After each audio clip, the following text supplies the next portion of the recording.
A girl tried to sell her dog to feed her mum. What happened next broke everyone. On a freezing morning, a desperate young woman stands in the snow, clutching her only friend, a loyal dog she can't bear to lose. She's out of food, out of money, and her mother's life is slipping away. Then a stranger steps in, wealthy, cold, and convinced she's a scam. But one moment of pity sparks a chain of events that will uncover corruption, danger, and a secret no one was supposed to find. Soon, survival turns into a fight for justice, and the girl who had nothing becomes the one person who can bring it all crashing down. But when the truth ignites, literally, who will make it out alive? And how far would you go? To save the ones you love when the whole world calls you worthless. I'd love to know. Where are you watching from? Type it down below. And while you're here, subscribe so you'll always catch the next story. The bitter January wind whipped through the nearly empty streets of River's Edge, cutting through Marin Delaney's worn jacket like it wasn't even there. Her fingers, red and stiff from the cold, gripped Scout's worn leather leash as they stood outside Miller's Feed and Supply. The copper-colored dog pressed against her leg, offering what warmth he could, his amber eyes watching each passerby with quiet intelligence. Marin's throat tightened as another potential customer hurried past, barely glancing at her hastily made "dog for sale" sign. She'd been standing here for 2 hours, and the winter sun was climbing higher, marking time she didn't have. Her mother's insulin was running dangerously low, and the thought of Emily's pale face and shaking hands made Marin's heart clench. "Just a little longer, boy," she whispered, running her free hand through Scout's thick fur. The dog had been her father's last gift before the mill collapse took him, trained in scent detection and as loyal as they came. Selling him felt like betraying both Scout and her father's memory, but her mother's life hung in the balance. A shadow fell across the sidewalk, and Marin looked up to see a tall man in an expensive wool coat studying her with sharp eyes. William Alden. Everyone in town knew the owner of Alden Lumber and Supply, even if they'd never met him personally. His presence drew stares from the few people on the street, and Marin fought the urge to shrink back. "How much?" His voice was clipped, businesslike. Marin swallowed hard. $800. The price felt both too high and impossibly low for what Scout was worth. Alden's expression hardened. That's quite a sum for a mixed breed, especially from someone desperate enough to be standing out here in freezing weather. The words stung, but Marin lifted her chin. He's trained in scent detection, worth every penny. Or you're trying to squeeze whatever you can out of someone's conscience. His tone dripped with judgment. "I've seen your type before, using an animal to play on. People's sympathy." Scout growled low in his throat, sensing Marin's distress. She placed a calming hand on his head, even as anger and shame burned in her chest. "You don't know anything about me or my situation, Mr. Alden. I know enough." He gestured to her threadbare clothes. "If you actually cared about the dog, you wouldn't be out here trying to sell him to strangers." Something snapped inside Marin. "My mother needs insulin," she said, her voice raw with emotion. "She's diabetic, and our insurance was cancelled when the mill closed. I've sold everything else we own that's worth anything. So yes, I'm desperate, but don't you dare suggest I don't care about Scout." The harsh lines of Alden's face softened slightly, replaced by something that looked uncomfortably like pity. Without a word, he reached into his coat and pulled out his wallet. Marin watched, stunned, as he counted out 8 crisp $100 bills. "Take it," he said, holding out the money. "But don't sell the dog." Marin stared at the bills, pride warring with necessity. "I don't want charity. Consider it an investment in doing the right thing." His voice was gentler now, but his next words carried a sharp edge. "Though charity won't fix what's hunting you, this is a bandage on a deeper wound." Tears pricked at Marin's eyes as she finally reached for the money. The bills felt like fire in her hand, salvation and humiliation wrapped together. "Thank you," she managed, the words tasting like ash in her mouth. "Don't thank me." Alden's gaze lingered on Scout, who had remained steadfast at Marin's side. "Just promise me you won't be back here tomorrow with that sign." "I won't," Marin said quietly. "I keep my promises, Mr. Alden." He nodded once, then turned and walked away, his polished shoes clicking against the frozen sidewalk. Marin watched him go, the money clutched in her hand, feeling both rescued and reduced by the encounter. Scout whined softly and pressed his nose into her palm. Marin knelt beside him, wrapping her arms around his sturdy frame. "We're going home, boy," she whispered into his fur. "We're both going home." The walk back to their small house felt longer than usual, each step weighted with the knowledge that while today's crisis was averted, tomorrow's still loomed. William Alden's words echoed in her mind. "Charity won't fix what's hunting you." He was right about that, at least. The money would buy insulin, but it couldn't fix the broken system that had put her in this position, couldn't bring back her father, couldn't restore the dignity she'd left behind on that cold sidewalk. But Scout's warm presence at her side reminded her of something her father used to say. "Dignity isn't in what happens to you, but in how you face it." She had faced today's trial standing tall, even when shame threatened to bow her head. Maybe that was its own kind of victory. As they turned onto their street, Scout's tail began to wag. He knew they were almost home.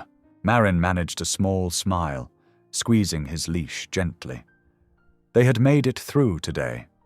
Tomorrow would bring its own battles, but for now, she had her dog, money for her mother's medicine, and the cold pride of having survived another test of her resolve. The money in her pocket felt heavy, but not as heavy as the weight of William Alden's judgment. Still, beneath his harsh assessment, she had glimpsed something else, a moment of recognition, perhaps even respect, when she had stood her ground and spoken her truth. It wasn't much, but in a town where most people looked right through her these days, it was something. Scout bumped his head against her leg, bringing her out of her thoughts. His amber eyes held nothing but love and trust, the same steady devotion he'd always shown. In that moment, Marin made a silent vow.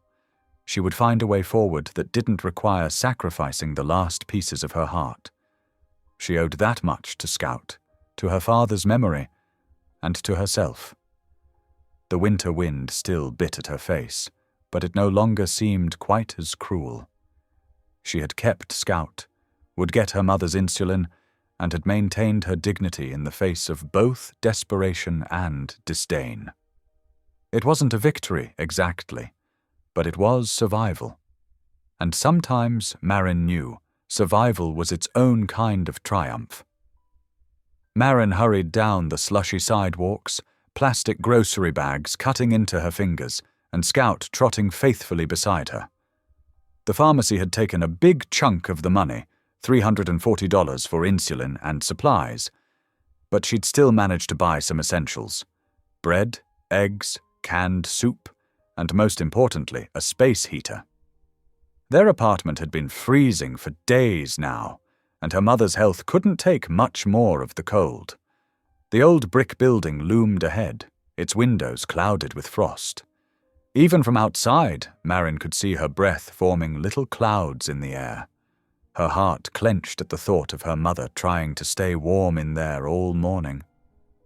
Scout whined as they climbed the creaking stairs to the third floor. The stairwell was dark, another maintenance issue their landlord, Clive Mercer, had been ignoring. Marin had to feel her way up, guided by muscle memory and the weak light filtering through grimy windows. "Mom!" she called out as she unlocked their door. "I'm home." The apartment was even colder than when she'd left. Emily sat huddled under a pile of blankets on their worn couch, her silver hair barely visible above the quilted layers. Her reading glasses had slipped down her nose as she dozed, an open book fallen against her chest. "Mom," Marin said more softly, setting down the bags. She touched her mother's shoulder gently. "I got your medicine." Emily's eyes fluttered open, confusion clearing into a warm smile. "Oh, sweetheart, I must have dozed off." She straightened up, pulling the blankets tighter. "How did you manage to get the insulin? Did you—" Her eyes darted to Scout, who was already curling up at her feet. "Scout's staying right here with us," Marin assured her quickly, unpacking the groceries. "I found another way." Her mother's keen eyes studied her face. "Marin, what did you do?" "Nothing wrong," Marin said, pulling out the space heater. "Someone helped us out. A man named William Alden. He owns that big lumber company on River Street." "The Alden boy?" Emily's eyebrows rose. "His family's been here for generations. But honey, how much did he—" "It doesn't matter," Marin cut in, not wanting to discuss the exact amount. "What matters is we have your medicine now." She plugged in the space heater, positioning it near the couch. "And maybe this will help until we can get the heat fixed." Emily sighed. Clive was here this morning. Marin's hand stilled on the heater's controls. What did he want? "To tell me the boiler's beyond repair. Said it would take weeks to get the parts." Emily's voice held a quiet anger. "That man wouldn't know the truth if it bit him on the nose." "He's lying," Marin said flatly. "The Rodriguez family downstairs said their cousin could fix it for a fraction of what Mercer claims it costs. He just won't let them. He wants us out, dear." Emily reached for her daughter's hand. "All of us. I heard him on the phone in the hallway, talking about luxury condos and river views." Marin squeezed her mother's cold fingers. "He can't just throw us out. We have rights." "Rights don't mean much when you can't afford to fight for them," Emily said softly. The truth of those words hung heavy in the air. Marin busied herself making tea, trying to ignore the tremor in her hands. The kitchen was barely warmer than outside. She could see frost patterns on the inside of the windows. While the kettle heated, she gave her mother an insulin shot, carefully measuring the dose they now had to make last. A sharp knock at the door made them both jump. Scout lifted his head, a low growl rumbling in his throat. "Maintenance," called a voice that was definitely not maintenance. Clive Mercer's oily tone was unmistakable. Marin opened the door, positioning herself in the gap. "Mr. Mercer." He smiled, all teeth and no warmth. "Miss Delaney, I trust your mother told you about our little chat this morning." He was dressed in an expensive wool coat, his thinning hair slicked back. The gold ring on his finger probably cost more than their entire month's rent. "About the broken boiler that's not actually broken?" "Yes, she mentioned it." His smile tightened. "Such accusations are beneath you, my dear. I'm simply here to deliver some paperwork." He held out an official-looking envelope. "Your 30-day notice." Marin's hand shook as she took it. "You can't evict us. We've never been late with rent." "Oh, this isn't an eviction, yet. Simply notification that your month-to-month lease is being terminated for necessary building renovations." His cold eyes gleamed. "Though I'd be happy to offer you the first chance at one of our new luxury units. The starting price is only twice your current rent." Behind her, Marin heard her mother's sharp intake of breath. She gripped the doorframe harder. "This is illegal harassment." "Harassment?" Mercer touched his chest in mock offense. "I'm simply running my business. If you'd like to dispute this notice, feel free to contact my lawyers." He turned to leave, then paused. "Oh, and do something about that dog. Pets aren't actually allowed under your current lease agreement. I've been—" lenient until now. The door closed with a quiet click that felt like a gunshot. Marin stood there, notice crumpled in her fist as hot tears of rage pressed against her eyes. "Marin," her mother said softly, "come sit down." She did, sinking onto the couch as Scout pressed against her legs. Her mother's arm went around her shoulders, thin but steady. "We'll figure something out," Emily said. "We always do." Marin smoothed out the notice, the official letterhead swimming before her eyes. 30 days. In the middle of winter, with her mother's health so fragile.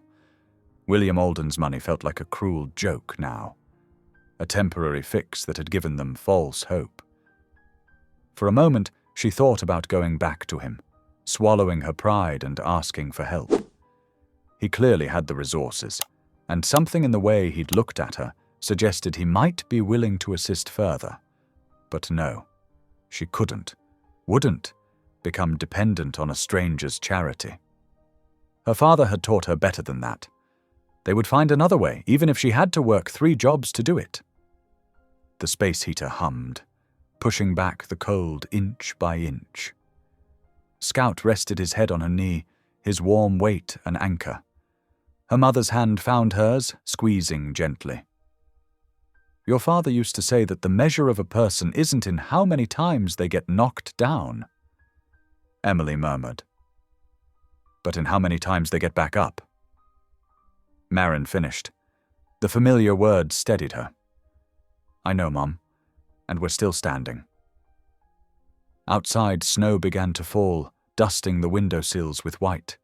Inside, mother and daughter sat close, sharing warmth and worry, while a faithful dog kept watch. The eviction notice lay on the coffee table between cups of cooling tea, a paper bomb waiting to explode their world. But for now, they had each other, Scout's steady presence, and the stubborn determination that had carried them through every other storm. Marin watched the snow fall, her mind already working on solutions, alternatives, possibilities. Mercer might have money and power on his side, but she had something he couldn't buy. The fierce love that bound their little family together. Whatever came next, she would face it standing tall, just as she had faced William Alden that morning.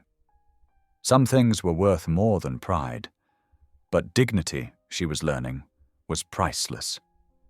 The evening light faded as Marin sorted through a stack of mail that had accumulated over the past week.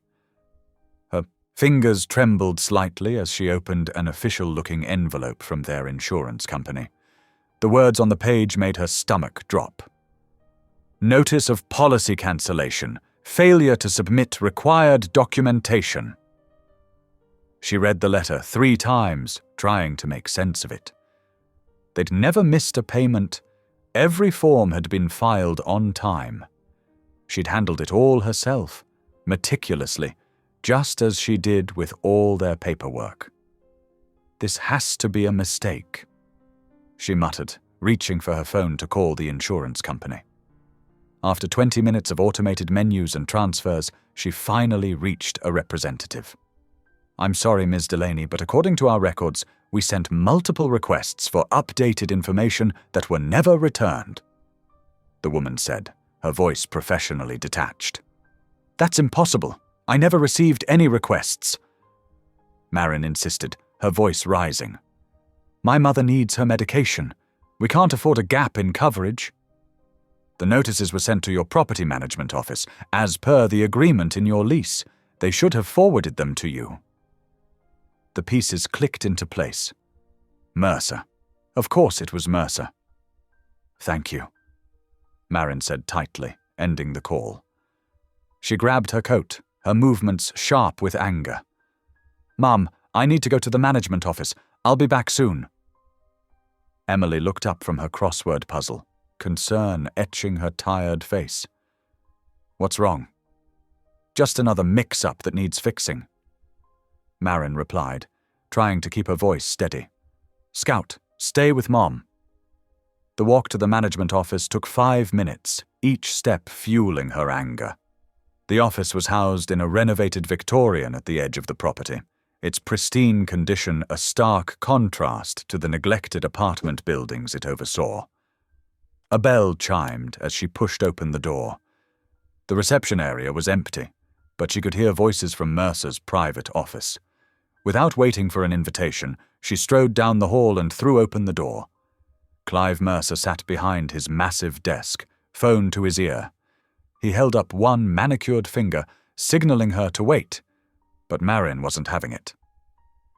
"Where are our insurance documents?" she demanded. He sighed dramatically into the phone. "I'll have to call you back, Charles. A tenant is having a moment." He set the phone down and leaned back in his leather chair. "Miss Delaney, this is highly inappropriate." "You know what's inappropriate? Withholding official documents that caused our insurance to be cancelled." She slapped the cancellation notice on his desk. "The insurance company sent everything here, but we never received it. Why?" Mercer examined his fingernails. Such an emotional response. This is exactly why some people shouldn't handle their own financial affairs. Things slip through the cracks when you're overwhelmed. Nothing slipped through any cracks. Marin shot back. "You deliberately kept those documents from us, just like you're deliberately letting the heating system fail. Careful, Miss Delaney." His voice took on an edge. "These accusations could be considered defamatory. I run a legitimate business."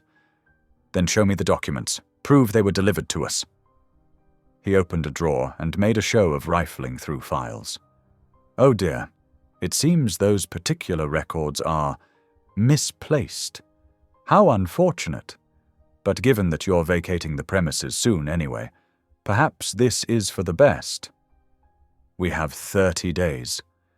Actually," he cut in smoothly, "given your violation of lease terms regarding pets and these unfounded accusations against management, you now have 48 hours to vacate." Marin felt the blood drain from her face. "You can't do that. It's illegal." "You're welcome to file a complaint with the housing authority." His smile was shark-like. "Of course, their backlog is several months long, and in the meantime, if you're still here after 48 hours, I'll have no choice but to file for immediate eviction. That will make it rather difficult to rent anywhere else in town." He stood, adjusting his expensive suit jacket. "Now, if you'll excuse me, I have a meeting." Marin's hands clenched into fists. She wanted to scream, to throw something, to make him feel even a fraction of the desperation and fury burning in her chest. But she couldn't afford to give him any more ammunition. "This isn't over," she said, her voice low and steady. "Oh, I think it is." He gestured to the door.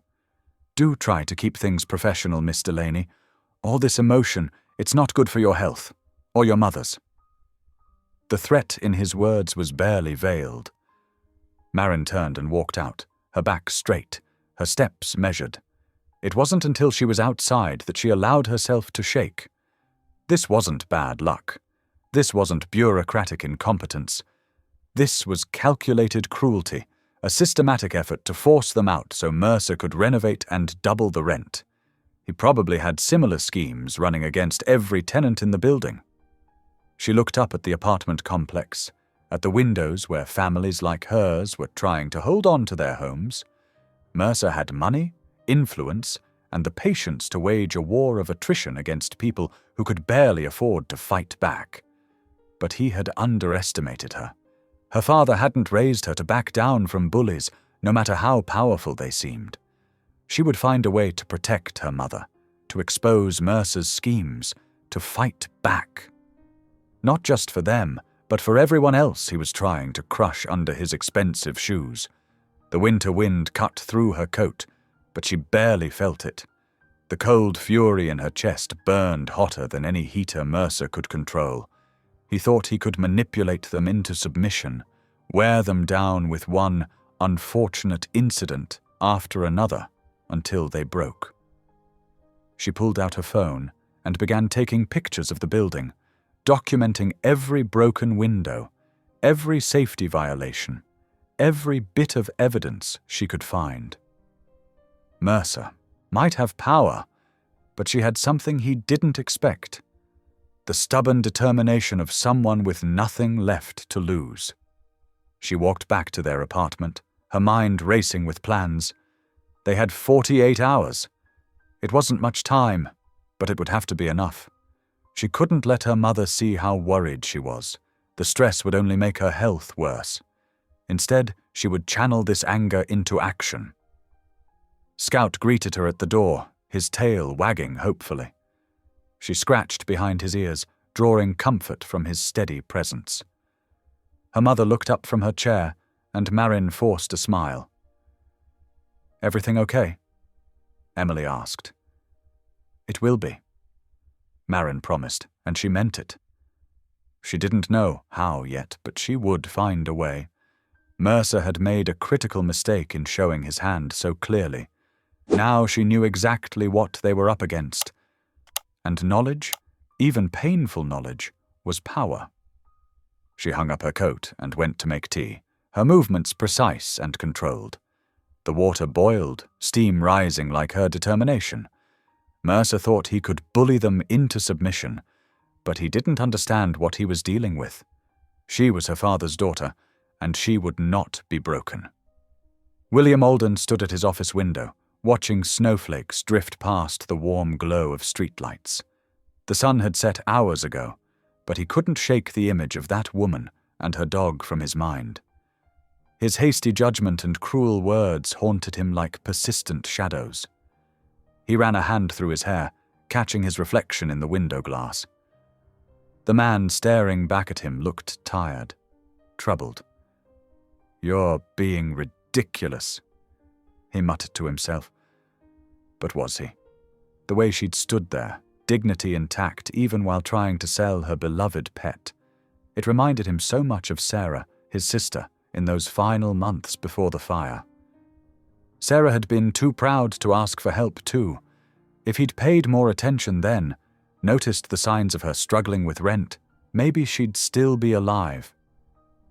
The thought of another person suffering because of a negligent landlord made his stomach turn. With sudden resolve, William grabbed his coat. The feed store would be closed by now, but maybe... He hurried down to his truck, scanning the snowy sidewalks. Fresh powder covered most tracks, but near the store entrance, he spotted what he was looking for: dog prints in the thin layer of snow, heading east. He followed the trail slowly, his headlights illuminating the path. The prints led him through increasingly run-down neighborhoods until he reached Cedar Grove Apartments, a dilapidated 3-story building with dark windows and crumbling brick. Several of the prints led right up to the front entrance. William parked and sat there for a long moment, hands tight on the steering wheel. What was he doing here? She'd made it clear she didn't want his help, but the building's condition made his contractor's eye twitch. Broken gutters, missing shingles, windows sealed with plastic. No working heat, if he had to guess.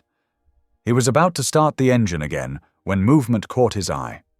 A familiar auburn-haired figure emerged from the side door, the same dog from earlier trotting beside her. She carried what looked like trash bags to the dumpster, her breath visible in the cold air. William's chest tightened. She wasn't wearing a proper winter coat, just a thin jacket that did little against the bitter wind. Before he could talk himself out of it, he was out of his truck and walking toward her. "Ms. Delaney." Marin spun around, startled. Recognition flashed across her face, followed quickly by wariness.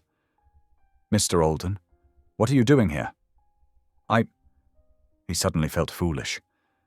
"I wanted to apologize. For this morning. I made assumptions that were completely unfair." She stood very still, studying him with those sharp green eyes.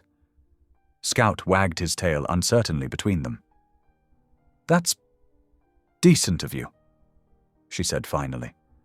"But you didn't need to track me down." "I know, but after I saw where the insulin prices are these days..." He gestured at the building. "And now I see this place. Is your heat even working?" Marin's shoulders stiffened. "We're managing. The way my sister managed before her building burned down." The words escaped before he could stop them. Something in Marin's expression shifted. "I'm sorry about your sister," she said quietly. "But we're not a charity case." "No, you're not," William agreed. "You're someone being failed by a system that's supposed to protect you. Let me help. Not as charity, as someone who's seen where this road leads." She hesitated, and in that pause, a violent shiver ran through her. William made a decision. "Give me 15 minutes," he said. "I've got a spare space heater in my truck, and there's a 24-hour market down the street, just some groceries and warmth. Then if you want me to leave, I will." Marin looked toward her apartment window, where a faint light glowed. After a long moment, she nodded. 15 minutes. But only because my mother... She didn't finish the sentence. William hurried to his truck, relief and purpose flooding through him. He retrieved the heater, a good one he kept for job sites, and drove to the market. In 10 minutes, he had bags full of essentials: bread, milk, soup, tea, and fresh fruit. On impulse, he added a box of dog biscuits.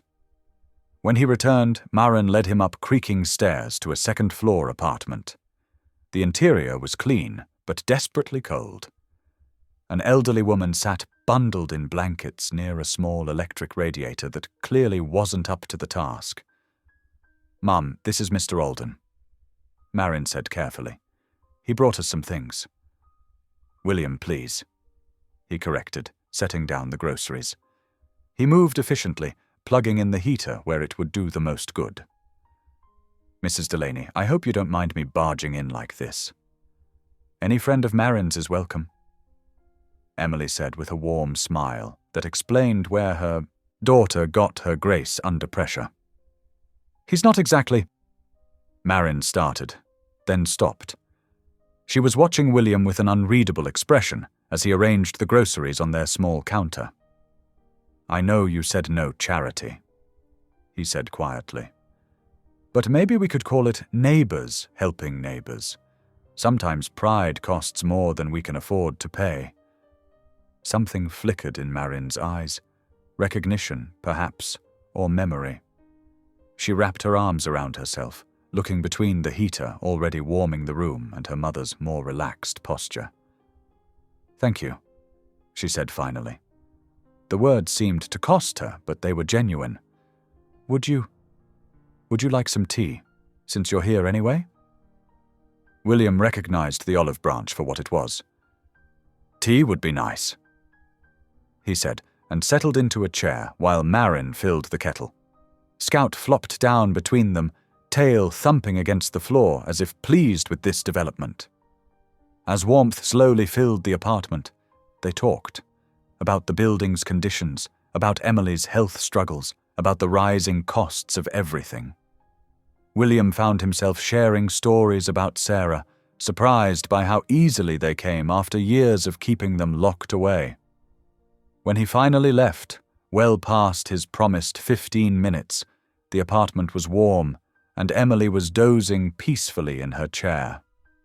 At the door, Marin stopped him. "What you said this morning," she began, "about charity not fixing what's hunting us. You were right, but maybe—" She took a deep breath. "Maybe we don't have to face it alone." William nodded, understanding all she wasn't saying. "No," he agreed softly. "We don't." As he drove home through the snowy night, William felt lighter than he had in years. He'd meant to offer help, but somehow he'd found something he didn't know he was missing. A chance to make right what had gone so wrong before. It wasn't redemption, not yet, but it was a start. The evening had settled into an almost comfortable rhythm when Scout's behavior suddenly changed. The copper-colored dog lifted his head from where he'd been dozing, nose twitching. His amber eyes narrowed, and a low whine escaped his throat. Marin noticed immediately. "Scout, what is it, boy?" The dog stood, pacing anxiously near the apartment door. His training as a scent detection dog, carefully honed by Marin's father years ago, was clearly signaling something. Scout's whine grew more insistent. "Something's wrong," Marin said, moving to the door. William watched as she pressed her hand against it, feeling for heat, a firefighter's daughter's instinct. Scout darted into the hallway the moment she opened the door. The dog's nose worked frantically, leading them towards the Martinez family's apartment 3 doors down. A sickly sweet smell, barely noticeable but distinctly chemical, hung in the air. "Gas," William said sharply, the word hitting him like a physical blow. His mind flashed back to another building, another time, Sarah's apartment complex, where a minor leak had turned lethal. "We need to—" A thump from inside the Martinez apartment cut him off. Scout barked once, urgently. "Tommy's in there," Marin said, already moving. "His parents work night shift." She pounded on the door. "Tommy? Tommy, can you hear me?" No response. The chemical smell grew stronger. William shouldered past her, throwing his weight against the door. It took 3 tries before the lock gave way. Scout rushed in first, leading them to where 12-year-old Tommy Martinez lay crumpled near his bedroom doorway. The boy's face was pale, his breathing shallow. William's hands shook as he checked Tommy's pulse, memories of Sarah threatening to overwhelm him. "He's alive, but we need to get him out. Now." Marin was already on her phone, dialing 911. "This is Marin Delaney at 423 River Street, apartment 2C. We have a gas leak and an unconscious child." Her voice remained steady as she relayed details to the dispatcher. William scooped Tommy up, trying not to think about how light the boy felt, how his head lolled against William's shoulder. "We need to clear the building," he said as they hurried into the hallway. "The concentration's too high." Marin nodded, ending the call. She ran ahead, pounding on doors, her voice carrying clearly. "Gas leak! Everyone out! Take the stairs, not the elevator." They emerged into the cold night air just as sirens began wailing in the distance. William laid Tommy carefully on the grass, away from the building. The boy's eyelids fluttered, and he gave a weak cough. "Stay with us, buddy," William murmured, keeping 2 fingers on Tommy's pulse. Scout pressed close, offering warmth, while Marin draped her coat over the boy. Residents streamed out of the building, some in pajamas, others clutching pets or important papers. Emily appeared, supported by 2 neighbors, and Marin rushed to help her mother to a safe distance. The fire trucks arrived first, followed closely by an ambulance. As paramedics took over Tommy's care, a firefighter approached William and Marin for details. "The dog alerted us," Marin explained. "He's trained in detection. We found Tommy unconscious inside." The firefighter nodded, making notes. "We've got readings of natural gas throughout the 2nd floor. This isn't the first call we've had here." He glanced at his tablet. "Shows as a recurring issue in the system. Building management's been cited twice already." William's hands clenched into fists. "Recurring issue?" The words tasted like ash. "Like the Wellington Street fire, 3 years ago." The firefighter's expression changed. "You know about that one?" "My sister died there," William said quietly. "Another recurring issue that nobody fixed until it was too late." Marin touched his arm gently. Across the street, they could see Tommy sitting up in the ambulance, an oxygen mask on his face, but his eyes open and alert. His parents had arrived, their work, uniforms still on, faces tight with worry and anger. "It's the same pattern," William continued, his voice growing stronger.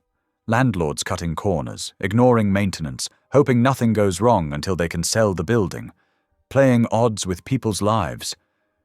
We document everything," the firefighter assured him.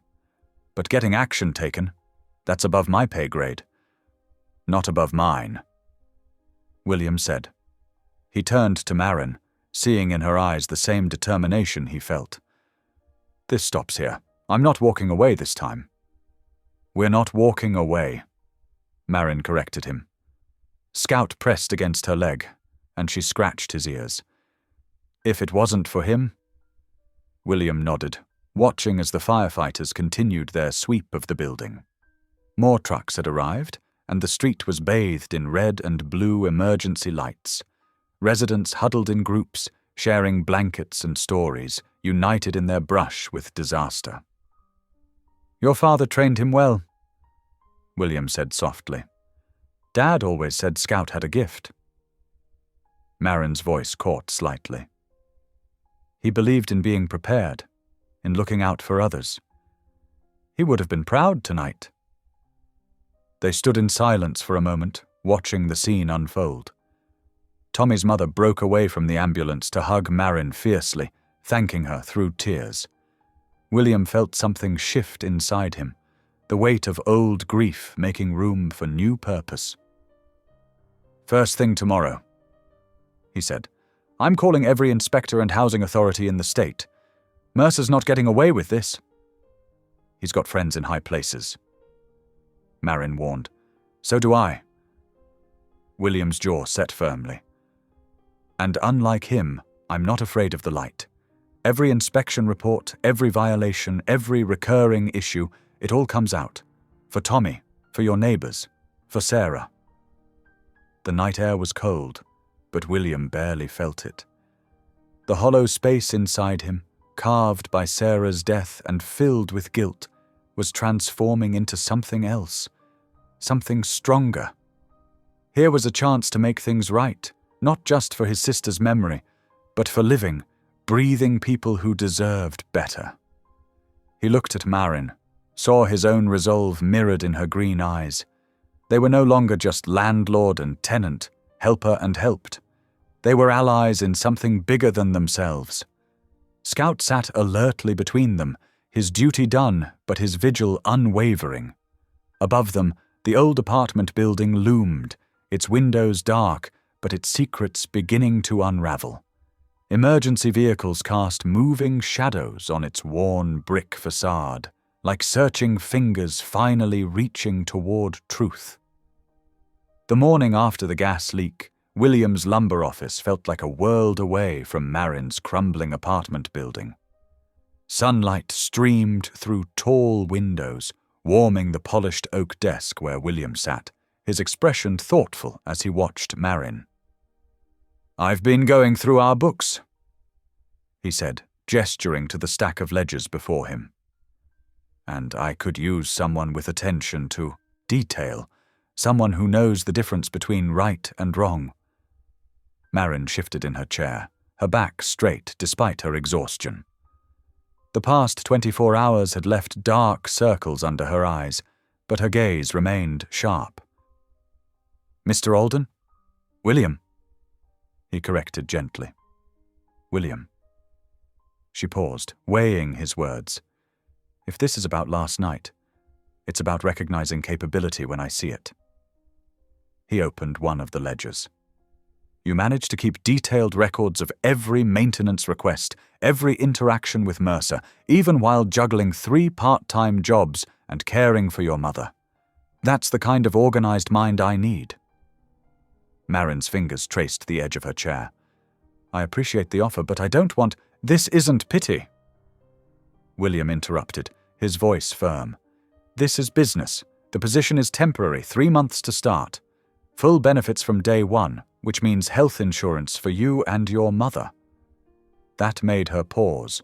Health insurance would mean proper care for her mother, regular checkups, no more rationing insulin. But pride was a hard thing to swallow. I have one condition, she said finally. William raised an eyebrow. Name it. No special treatment. I work the same hours, meet the same standards as anyone else. The moment this becomes about feeling sorry for me, I'm gone. A smile tugged at William's lips. Deal. He extended his hand, and they shook on it. You can start Monday. Now, about your current situation. I might have an idea about that. Marin said, Mom used to volunteer at the literacy center. There's someone there who might be able to help. A city inspector named Nate Pruitt. William leaned forward. Tell me more. Mom taught him to read better when he was struggling with certification exams. He stops by sometimes to check on her. Marin's expression softened. He's a good person, just scared of rocking the boat. Let's rock it together, William suggested. They found Nate at the city offices, a coffee-stained manila folder in his hands and worry lines creasing his forehead. When he saw Marin, his face lit up, then immediately fell. I heard about the gas leak, he said, ushering them into his cramped office. Is Emily okay? She's fine, but others might not be next time. Marin sat in one of the metal chairs. We need your help, Nate. For the next hour, they laid out everything. The pattern of neglect, the suspicious insurance cancellation, the recurring gas leaks. William shared the parallels with his sister's case, while Marin produced her meticulously kept records. Nate's face grew grimmer with each detail. Mercer's got friends on the council, he said finally. They tend to lose paperwork that makes him look bad. Then we'll make copies, William said. Lots of copies, and we'll start a paper trail so clear that even his friends can't ignore it. Nate ran a hand through his hair, conflict clear on his face. Emily helped me when nobody else would, he said slowly. She believed in me, said everyone deserves a chance to do better. He straightened in his chair. I'll do the inspection today. The inspection was thorough, methodical, and damning. Nate documented everything. The faulty wiring, the ancient pipes, the mold creeping through walls. His camera clicked constantly, recording evidence that couldn't be denied or buried. By late afternoon, he was writing up the violation notice, his pen pressing hard into the paper. This is just the beginning, he warned. Mercer won't take it lying down. He was right. The retaliation came swiftly and viciously. That evening, the power went out in Marin's apartment. When she called the utility company, they claimed to have received complaints about unauthorized tampering with the meters. The next morning, a formal harassment complaint appeared in her mailbox, filed by Mercer's management company. It accused her of threatening behavior and interfering with business operations. He's trying to scare you, William said when she showed him the letter. Make you back down. He doesn't know me very well then. Marin's voice was steel wrapped in silk. Mom always said bullies count on people being too afraid to stand together. They worked late into the evening, preparing their response. William's office became a war room, with Nate bringing additional inspection records and Marin organizing everything into clear, irrefutable evidence. Her bookkeeping skills proved invaluable as she tracked patterns of negligence across multiple properties. Look at this, she said, spreading out maintenance records. Every building he's sold in the past 5 years had a major incident just before the sale. Fire, flood, gas leak, always something that forced out long-term tenants. Insurance would cover his losses, William mused, while the cleared building would be worth more to developers. And the tenants? Nate asked quietly. Where did they go? Wherever desperate people go, Marin answered, thinking of her mother's medicine, of Tommy in the ambulance. Until someone stands up and says enough. The next day, Marin started her new job at William's company. She arrived early, dressed in clothes borrowed from a neighbor, her head held high despite Mercer's threats. The other employees watched curiously as William showed her to a desk in the main office. Remember our deal, she said quietly as he handed her the company manual. No special treatment. Wouldn't dream of it, he replied with a small smile. In fact, I need those quarterly reports organized by Wednesday. She spent the morning learning the company's filing system, taking notes in her precise handwriting. During lunch, she called to check on her mother, who was staying with a neighbor until the power situation could be resolved. I'm fine, dear, Emily assured her. Mrs. Patterson from 4B is teaching me to knit. We're planning to make scarves for everyone in the building. Marin smiled, picturing her mother's gentle determination. Just don't overdo it, okay? You're the one working 2 battles, Emily said softly. Are you sure about this? I'm sure about doing what's right. Marin answered. Dad taught me that much. The afternoon brought more of Mercer's tactics. A building inspector, not Nate, showed up at the apartment complex, claiming to have received complaints about unauthorized modifications. He left quickly when William arrived with a camera and started documenting his inspection. We're getting to him, William said as they watched the inspector's car disappear around the corner. He's used to people giving up, not fighting back. Fighting back is expensive, Marin noted, thinking of the mounting legal costs ahead. So is letting people like him win. William's voice was quiet but firm. My sister died because I didn't fight hard enough then. I won't make that mistake again. Marin looked at him, seeing past the successful businessman to the brother who still carried that guilt. We're not just fighting, she said. We're building something better. That evening, as Marin reviewed applications for emergency housing assistance, she felt a strange mix of exhaustion and hope. The path ahead would be hard, but she wasn't walking it alone anymore.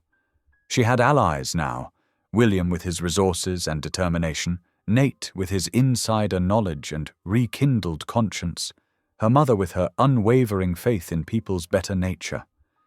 Mercer might have money and influence, but they had something stronger, the truth and the will to defend it.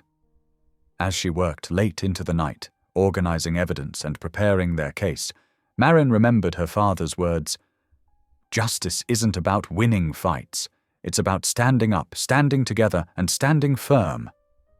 The violation notice Nate had issued was just the beginning.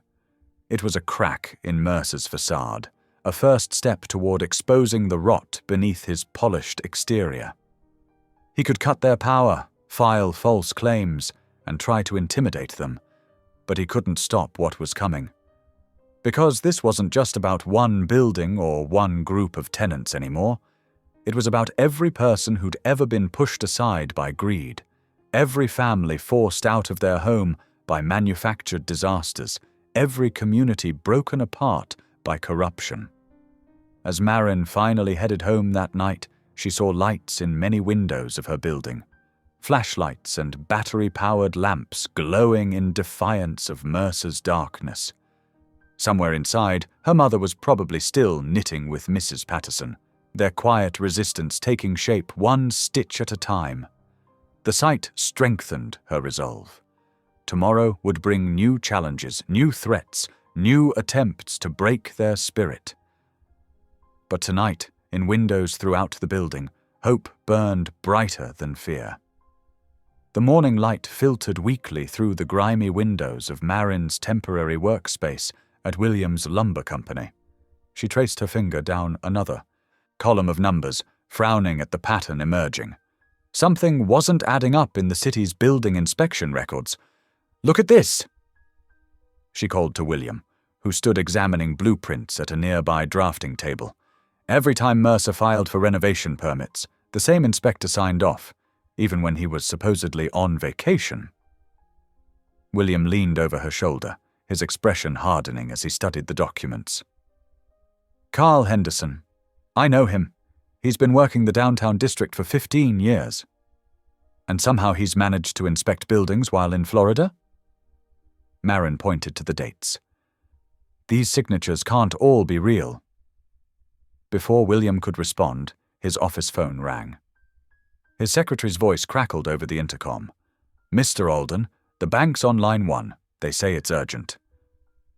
William's jaw tightened as he picked up the receiver. Marin pretended to focus on her work, but she couldn't help overhearing his side of the conversation. "Yes, I understand the concerns. No, I won't be withdrawing my support. The building codes exist for a reason." His voice grew sharper. Are you threatening to call our loans?" When he hung up, his face was pale but determined. "First National's threatening to review all our construction loans. Seems someone suggested we might not be a stable investment anymore." "Mercer," Marin said quietly. "He's got connections at the bank, too. More than connections, he sits on their board." William ran a hand through his hair. "This is how he operates. Quiet pressure, subtle threats. Most people back down before they lose everything." Marin stood up, her hands shaking. "I can't let you risk your company. Your employees depend on—" "Stop." William's voice was firm. "This isn't just about your building anymore. Mercer's been doing this for years. How many other families has he forced out? How many other buildings has he deliberately run down?" Before Marin could respond, her phone buzzed. It was Nate Pruitt, the city inspector who'd helped them. His voice was tense. "Marin, you need to know.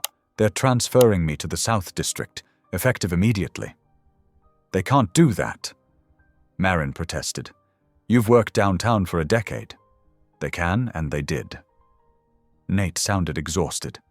"But listen, before I go, you should check the fire inspection records from 2015. There's something there that doesn't match the official narrative." After hanging up, Marin relayed the conversation to William. His expression darkened. 2015. That's when my sister died in that apartment fire. The official report said it was faulty wiring. Marin's fingers flew across the keyboard as she accessed the public records database. Here it is. The original inspector noted code violations 2 months before the fire, but the follow-up report shows everything was fixed within a week. "That's impossible," William said. "I visited Sarah the day before the fire. Nothing had been repaired." They spent the next 3 hours digging deeper. The pattern became clearer with each document they uncovered. Mercer's properties consistently received quick approvals and clean inspections, even when neighboring buildings reported similar issues that took months to resolve. "He's got the whole system wrapped around his finger," Marin muttered. "Inspectors, bankers, city officials. They're all in his pocket." William's phone buzzed again. This time it was his biggest client, a regional home builder. They were reconsidering their lumber contracts for the next year. Another call followed from his insurance company, hinting at premium increases. "He's trying to isolate us," William said, his voice tight with anger. "Cut off our support, our resources, our ability to fight back." Marin watched him field call after call, each bringing more pressure, more threats. Yet he remained steadfast, refusing to back down. His loyalty moved her deeply, but it also frightened her. How many people would get hurt in this fight? That afternoon, they visited the city records office to request more documentation. The clerk, a thin woman with nervous eyes, told them the files they wanted were temporarily misplaced. When they insisted on filing a formal request, she disappeared into the back room. 10 minutes later, her supervisor emerged instead. "I'm sorry," he said, not sounding sorry at all. "Those records are sealed pending an ongoing investigation. You'll need a court order to access them." Outside, William kicked a trash can in frustration. "They're burying everything. How do we fight what we can't prove?" Marin grabbed his arm. "Wait. Remember what my mom said about Mrs. Chen from apartment 3C, how she kept all her paperwork?" They drove to the apartment building, where they found Mrs. Chen carefully tending her window garden despite the cold. Her tiny apartment was immaculate, with boxes of documents stacked neatly against one wall. "I keep everything," she said proudly, pulling out folders of receipts, notices, and correspondence. 23 years in this building. Every paper they give me, I save." Among her carefully preserved documents, they found gold, copies of work orders showing repairs that were billed but never completed, insurance notices with contradictory dates, inspection reports with obvious discrepancies. "This is good," William said, photographing each document. But we need more, something undeniable. Marin thought of the gas leak that had nearly killed young Tommy. What if it's not just about papers? What if we could prove he's actively creating dangerous conditions? William looked at her sharply. You mean catch him in the act? That's dangerous territory, Marin. More dangerous than letting him keep hurting people. She met his gaze steadily. We need to show everyone who he really is. No more hiding behind paperwork and politics. As they left Mrs. Chen's apartment, Marin noticed a black car parked across the street. The driver was watching them through tinted windows. She recognized him as one of Mercer's regular maintenance men. We're being watched, she murmured to William. He nodded grimly. Good. Let them watch. Let them see we're not backing down. Back at his office, William called an emergency meeting with his management team. He laid out the situation honestly. The pressure from the bank, the threatened contracts, the potential consequences of standing firm. I won't blame anyone who wants to distance themselves from this fight, he told them, but I believe some battles are worth the cost. To Marin's surprise, not a single person left the room. Instead, they began offering suggestions, resources, connections that might help. The head of accounting mentioned her brother worked at a different bank. The purchasing manager knew a reporter who'd been investigating corruption stories. See? William said quietly to Marin as they watched his team spring into action. Sometimes people just need a chance to do the right thing. But as day turned to evening, the scale of their challenge weighed heavily on Marin. Mercer didn't just own buildings, he owned influence. He'd spent years building a network of compromised officials and intimidated allies. How could they fight an enemy who controlled the very system meant to check his power? She thought of her mother, still staying with neighbors because their apartment lacked power. Of Tommy, recovering from the gas leak in the hospital. Of Mrs. Chen, carefully preserving evidence of wrongdoing for 23 years, waiting for someone brave enough to use it. We need to be smart about this, she told William as they reviewed their findings. One wrong move and Mercer will bury us completely. William nodded, his face set with determination. Then we'll be smart. But we'll also be bold, because if we don't stop him now, there will be more Sarahs, more Tommies, more families destroyed by his greed. They worked late into the night, organizing evidence and mapping connections. The pattern of corruption was clear, but proving it would require more than paper trails. They would need to catch Mercer in the act, and that meant stepping into dangerous moral territory themselves.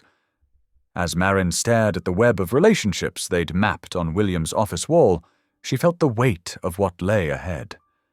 They weren't just fighting one corrupt landlord anymore.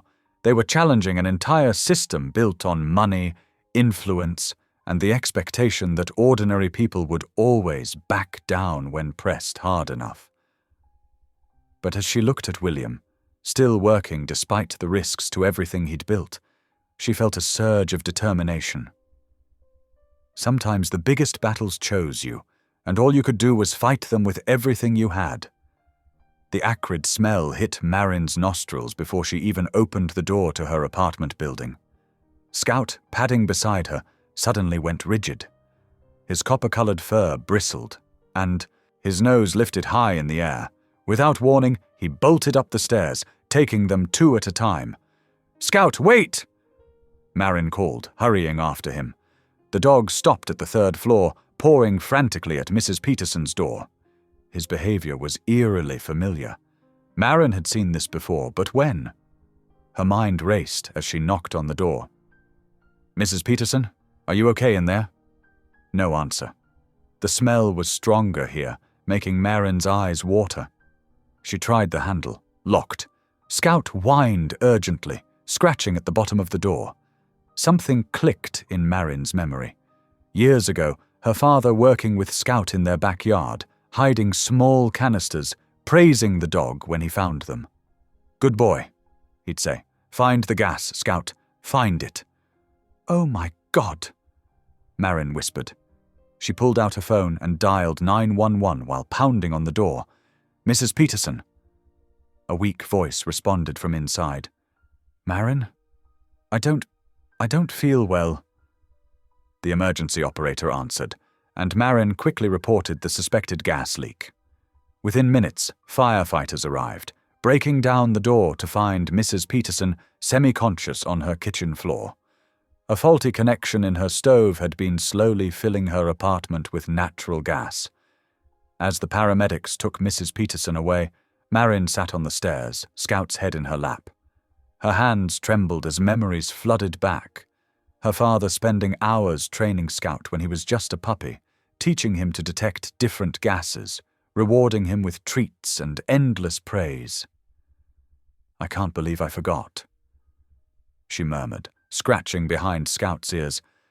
"Dad trained you for this, didn't he? Before the mill." Her voice caught. The mill collapse that had killed her father had started with an undetected gas leak. He'd been passionate about safety, about preventing similar tragedies. Training Scout had been his way of creating another layer of protection. William found her there an hour later, after the emergency vehicles had left. He took in her thoughtful expression and Scout's protective stance beside her. "Another leak," he said grimly. "That's the third one this month. Too many to be coincidence." Marin looked up at him, a new light in her eyes. "I need to show you something." She led William to the basement storage area, where she kept a few boxes of her father's things. After some searching, she pulled out an old training manual and a set of small metal canisters. "My dad was a firefighter," she explained, flipping through the manual's pages. "He specialized in hazardous materials response. After a bad leak at the mill, he started training Scout in scent detection." William's eyebrows rose. "Scout can detect gas leaks." "I'd forgotten until today. Dad worked with him for months." Marin pulled out one of the canisters. These were his training tools. They released tiny, safe amounts of different gases for detection practice. She set up a simple test, hiding one of the canisters behind some boxes. Scout's transformation was immediate, from peaceful companion to focused working dog. His nose worked the air methodically until he found the source, indicating with the specific pawing behavior her father had taught him. "Remarkable," William breathed. "A professionally trained detection dog, right under our noses." "Dad always said Scout had a gift." Marin's voice was thick with emotion. "He wanted him to help prevent accidents like the one that—" She swallowed hard. "Like the one that eventually killed him." William was quiet for a moment, watching Scout return proudly to Marin's side. "This changes everything," he said finally. "If we can prove Mercer's been deliberately causing these leaks, we'd need documentation." Marin said, "Dates, times, locations, and we'd need to catch him in the act. Scout could help us do exactly that." William's eyes gleamed with possibility. "We could create a map of every leak, establish a pattern. With a trained detection dog, we might even be able to prevent the next one." Marin ran her hands through Scout's fur, feeling the solid warmth of him. Here was something her father had left her. Not just a beloved pet, but a partner in the fight for justice. Scout had been waiting all along, his special training dormant but not forgotten. They spent the next hour reviewing her father's training materials. The manual was detailed, explaining everything from initial scent introduction to advanced detection patterns. Her father's neat handwriting filled the margins with notes about Scout's progress, his strengths, areas for improvement. "Look at this," Marin said, pointing to a page. "Dad noted that Scout was especially sensitive to mercaptan. That's the chemical they add to natural gas to give it its smell. He could detect it at levels well below what humans can smell." William leaned in, studying the careful documentation. "Your father was thorough. This could stand up in court, Marin. Professional training records, documented progress, specific capabilities. He believed in doing things right. Marin touched the manual gently. He used to say shortcuts in safety cost lives. They practiced with the training canisters, confirming that Scout remembered his training. Each time, he located the source quickly and accurately, indicating with the same precise pawing motion. His focus was intense, his joy in the work evident. "We'll need to be careful," William warned. "If Mercer realizes what we're doing, I know." Marin squared her shoulders. "But we can't back down. Not when we have a way to stop him before someone gets killed." They mapped out a plan. Scout would check each floor of the building daily, focusing on areas where leaks had occurred before. They would document everything: times, locations, Scout's reactions, follow-up inspections. William would arrange for independent verification of any leaks they found. As they worked, Marin felt closer to her father than she had in years. His presence seemed to fill the basement, in the manual's pages, in Scout's confident work, in the careful planning that might save lives.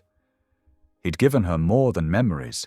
He'd given her tools to fight back against the very kind of negligence that had taken his life. "Dad would be proud," she whispered to Scout later that night as they climbed the stairs to check on her mother. "We're going to finish what he started?"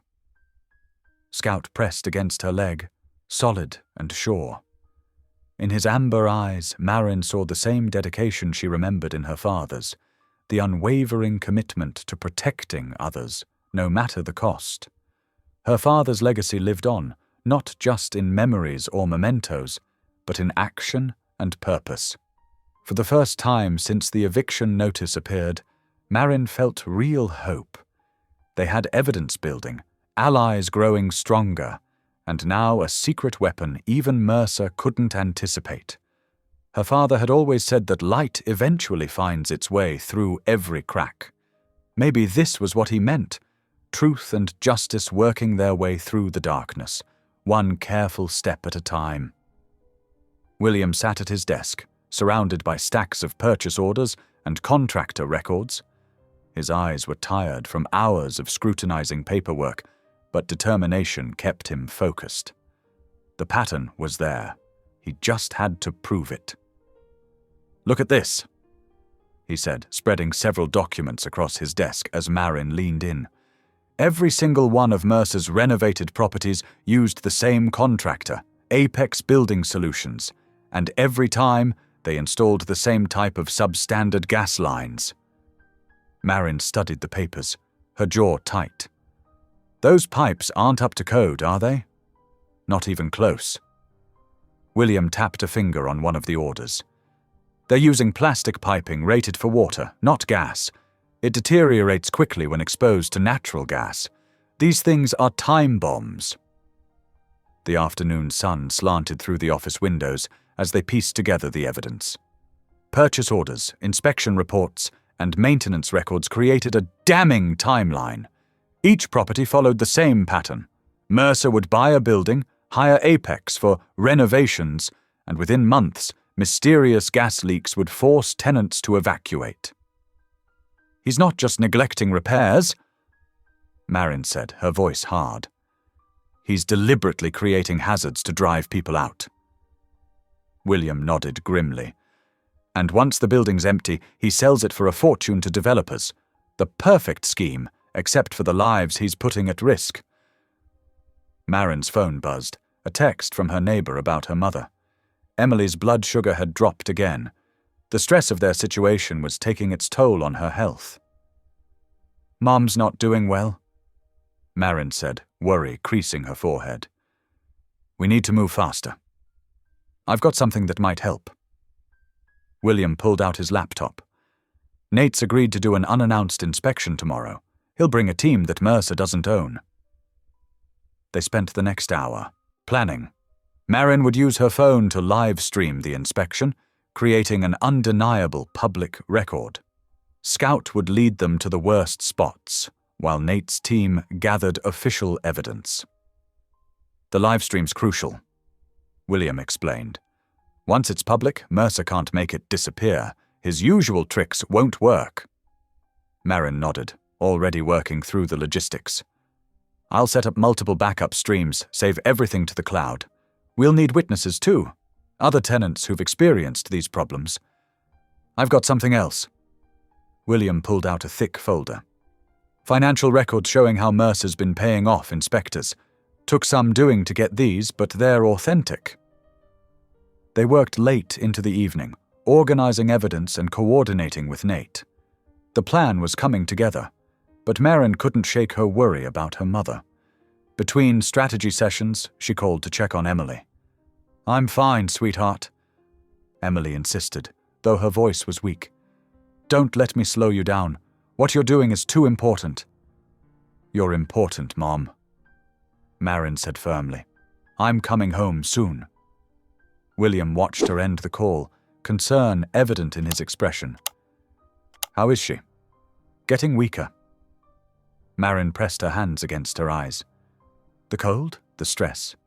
It's all affecting her diabetes. She needs stability, proper heat, regular meals. Then let's make sure she gets them. William's voice was gentle but determined. We've got enough evidence now to nail Mercer. Tomorrow it all comes out. They spent another hour refining the plan. Nate would arrive at 9 o'clock sharp, his team ready to document every violation. Marin would start her live stream as soon as they entered the building, capturing everything from multiple angles. Remember, William cautioned, Mercer will try to stop this. He might have people watching the building. Let him watch, Marin said grimly.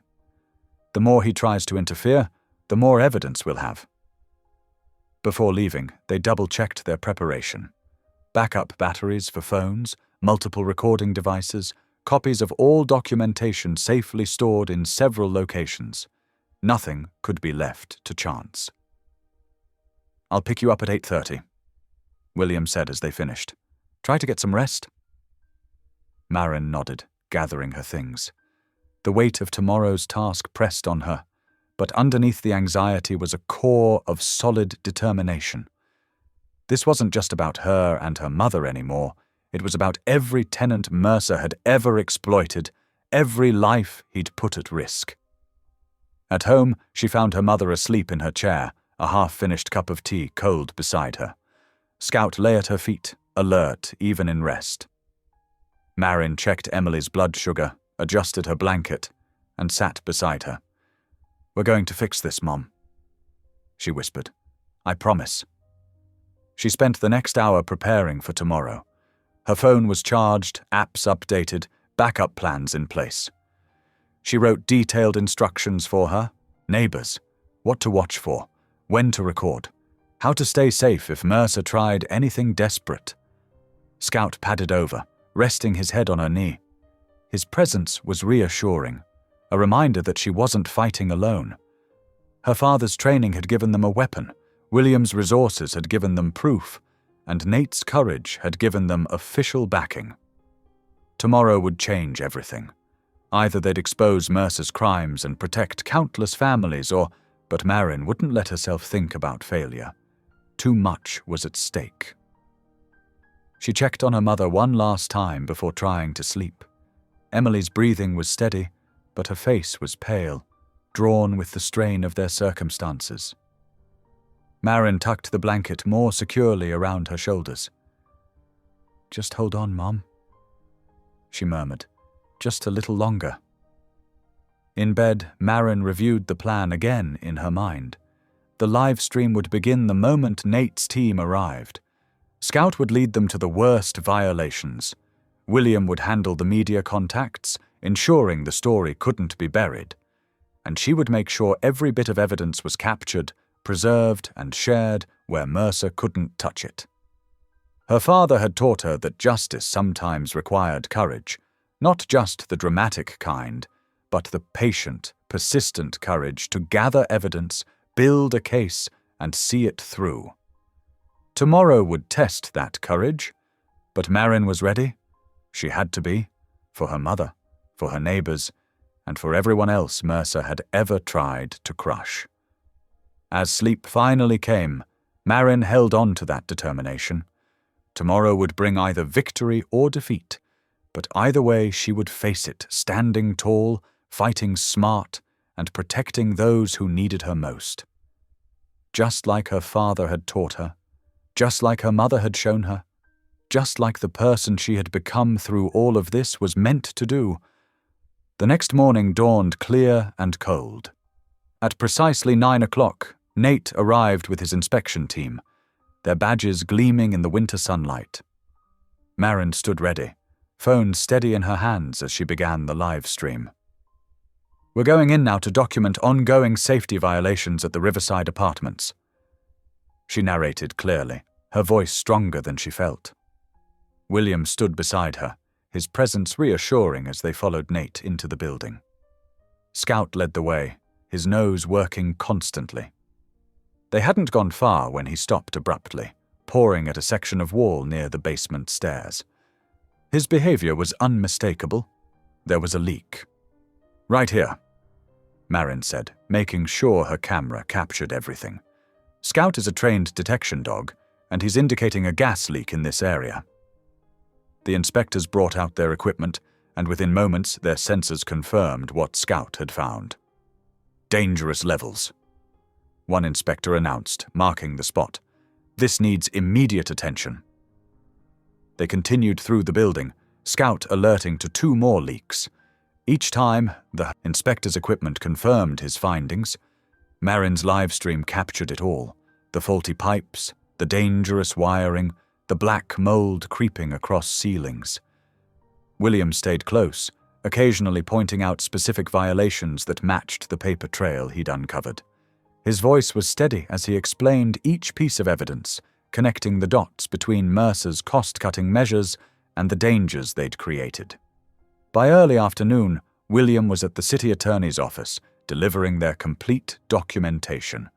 Maintenance records, purchase orders, inspection reports that had been buried. Everything that proved Mercer's deliberate negligence. "This is exactly what we needed," the city attorney said, leafing through the evidence. "With this documentation and the video evidence, we can move forward with formal charges." Back at her apartment, Marin finally allowed herself to relax slightly. Her mother was resting comfortably. Scout was dozing at her feet, and for the first time in weeks, she felt like she could breathe freely. "We did it," she whispered to Scout, scratching behind his ears. "We really did it." The live stream had already garnered thousands of views. Messages of support were pouring in from across the city. Other tenants were coming forward with their own stories. The truth was out, and it seemed unstoppable. For now, at least, justice had prevailed. Marin looked around her small apartment, imagining a future where her mother could live in safety and warmth. They had won this battle. The evidence was clear, the authorities were acting, and Mercer's schemes were finally exposed to the light of day. The victory was short-lived. As darkness fell over the apartment building, Clive Mercer made his final desperate move. His hands shook with rage as he tampered with the main gas line in the basement, deliberately loosening connections. In the corner, he set up an old space heater with a timer, positioning it near a stack of discarded papers. At 11:15 that night, Marin jolted awake to Scout's frantic barking. Smoke was already seeping under her door. The acrid smell made her eyes water as she scrambled to her feet. "Mom!" she screamed, rushing to Emily's room. Through the thickening haze, she could see flames climbing the walls of the hallway. William, who had been working late in his truck outside, saw the orange glow and immediately called 911. He rushed into the building, covering his mouth with his sleeve. "Marin! Emily!" The heat was intense, debris starting to fall from the ceiling. Marin supported her mother as they stumbled towards the stairwell, while William helped Mrs. Chen from apartment 3B. Scout ran ahead, showing them the safest path through the smoke. "The back stairs!" William shouted over the roar of the flames. "They're still clear." They fought their way down, choking and stumbling. A support beam crashed behind them, showering them with sparks. Emily stumbled, but Marin and William caught her before she fell. Together, they half-carried her the rest of the way. The night air hit them like a blessing as they finally emerged from the burning building. Behind them, the flames reached higher, consuming everything in their path. Emergency vehicles were already arriving, their sirens piercing the night. Through the chaos of screaming sirens and crackling flames, Marin heard a crash from inside the building. Scout's ears perked up, and he barked urgently toward the entrance. "Someone's still in there!" she shouted to William, who was helping Emily onto a bench. Without hesitation, Marin plunged back into the inferno. Through the thick smoke, she spotted a figure hunched over in what used to be the building's office.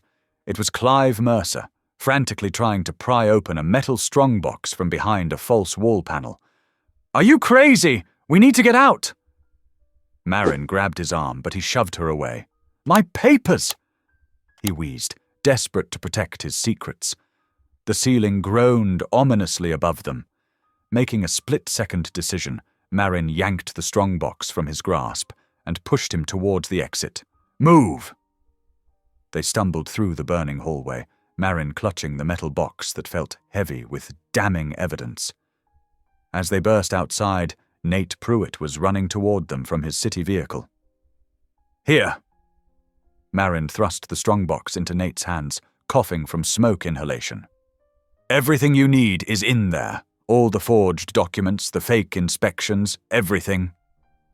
Firefighters swarmed past them as Clive collapsed onto the pavement, watching helplessly as his carefully constructed web of corruption literally went up in flames. The courthouse buzzed with tension as Clive Mercer faced the judge. His expensive suit couldn't hide his defeat as the charges were read. 3 counts of arson, multiple fraud charges, and illegal eviction practices. The evidence from the strongbox had opened a floodgate of revelations. William took the stand despite anonymous threats to his lumber contracts. His voice remained steady as he detailed the pattern of negligence and corruption he'd witnessed. "This wasn't just about money," he testified. "People's lives were at stake." The turning point came when Clive's longtime banker, Michael Foster, agreed to testify. He outlined years of suspicious transactions and falsified documents, his words dismantling Clive's carefully constructed facade. Then Marin stepped forward. The courtroom fell silent as she spoke, her green eyes never wavering from the truth. She wasn't the desperate woman from the feed store anymore. She stood tall, her voice clear and strong. "Mr. Mercer didn't just break laws," she said. "He broke trust. He gambled with people's homes, their safety, their dignity." The jury took just 3 hours to return their verdict. Guilty on all counts. As the bailiff led Clive away in handcuffs, his empire of lies crumbled completely. The power he'd wielded through fear and manipulation transferred to those who'd stood firm on principle, proving that justice, though sometimes slow, could still prevail. The spring sunshine streamed through the hospital windows as Emily received her latest test results. After months of proper care and regular medication, her diabetes had finally stabilized. Her silver hair caught the light as she smiled, looking healthier than she had in years. "Your numbers are exactly where they should be, Mrs. Delaney," the doctor said, reviewing her chart with satisfaction. Meanwhile, William had been busy making things right. He established a substantial restitution fund using Clive's seized assets, ensuring every displaced tenant received enough money to secure safe housing and start anew. Marin found her own path forward, channeling her father's legacy into a new purpose. She joined the fire department's K9 program, where Scout's talent for detecting gas leaks became invaluable. Together they trained other handlers and dogs, turning their painful past into protection for others. One evening, as autumn leaves danced outside the newly renovated apartment, William visited. His usual confidence was replaced by something gentler, more vulnerable. I was wrong that first day, he admitted, sitting across from Marin. About charity fixing things. What really changes lives is partnership, respect. He paused, meeting her eyes. I'd like to build something lasting. With you, not for you. If you'll have me. Marin looked at him, seeing not the wealthy businessman who'd once judged her, but a partner who'd stood beside her through fire and justice. Yes, she said simply, her smile reaching her eyes. Scout wagged his tail in approval, sensing the joy in her voice. Thanks for watching. If any part of this story lingered with you, consider subscribing. I'll be here again tomorrow, sharing another tale that speaks to the soul.